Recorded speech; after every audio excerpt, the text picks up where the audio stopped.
I shouldn't have taken the job. But when you're offered good money to sit alone in a tower and watch trees, you don't ask questions. They gave me a list of rules before I left. At the time, the rules felt excessive. Now I realize they were the only reason I made it through the night. The drive up took hours. Dirt roads, no cell signal, nothing but trees. It was then I realized I have not seen a home for almost an hour. The closer I got to the tower, I started feeling uneasy. By the time I reached the tower, the sun was already setting behind the trees. As I walked up the semi-dark lane towards the tower, I kept checking my phone for signal, but it was too remote. Inside, the tower was smaller and darker than I expected. A desk, a radio, a bed, and a lantern. That's when I found the paper, taped neatly to the desk. As I read it under the dim glow from the lantern, it simply said, "Rules for night shift." As I was getting acquainted with the small confined room, I sat down at the small desk, and there they were, the 6 rules on what looked like a wrinkled piece of paper. As I began to read the rules, I could hear the trees outside creak with the wind.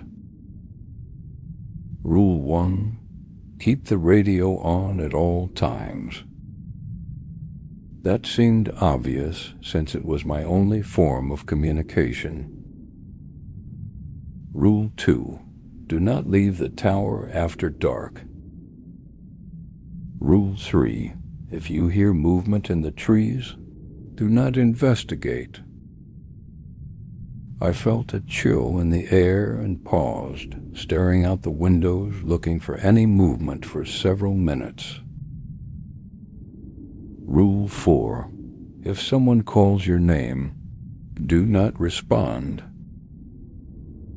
I paused once again, this time making sure the door and windows were all locked.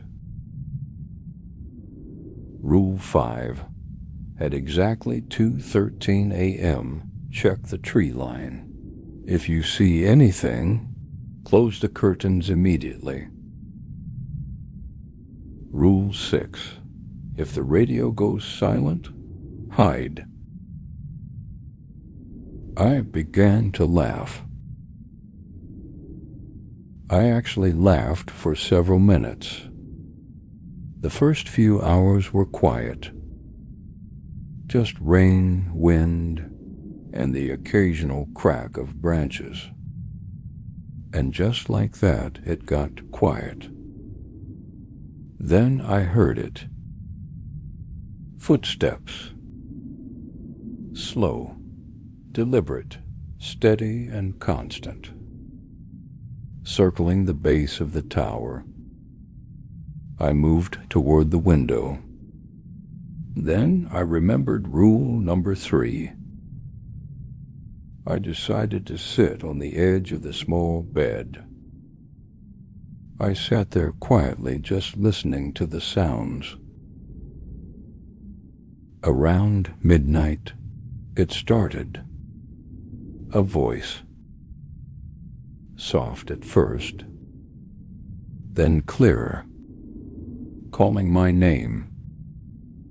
From the trees. Hey, you up there? It sounded familiar. Too familiar. I stepped closer to the door. My hand hovered over the handle. Then I remembered rule number 4. Do not respond. I didn't realize the time until it happened.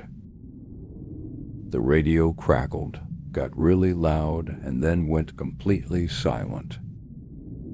The time was exactly 2:13 a.m., just like the note mentioned. I froze. Slowly, I turned toward the window and looked at the tree line. At first, nothing. Then I seen it. Something moved. Not walking, not running. It's hard to describe, but it appeared to be sliding between the trees, like it was gliding along the ground. Tall, too tall to be natural. Standing there, watching.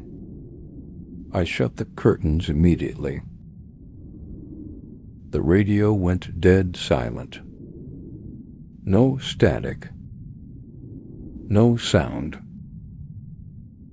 Just silence. I felt a chill in the air that wasn't there before.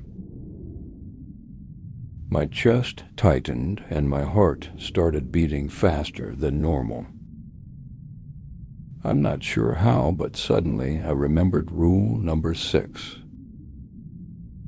I hid under the bed, trying to be still and quiet. Then I heard it. Footsteps. Footsteps coming up the tower. Louder and louder as they came closer to the door. Suddenly I could see an oddly shaped pair of feet under the tower door. I laid there in silence. It stood there for a long time. It never moved, but I heard it breathing, like a low roar. It appeared it was waiting, but waiting for what? Then, finally, the radio crackled back to life.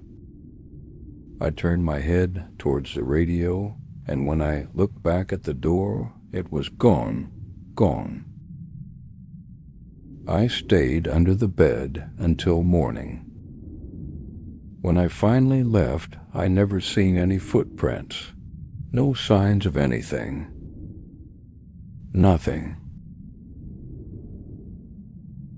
Before I left, I added rule number 7. If it gets inside, it already knows you. Take some advice from me. If you ever get asked to work the night shift in a fire tower, don't do it.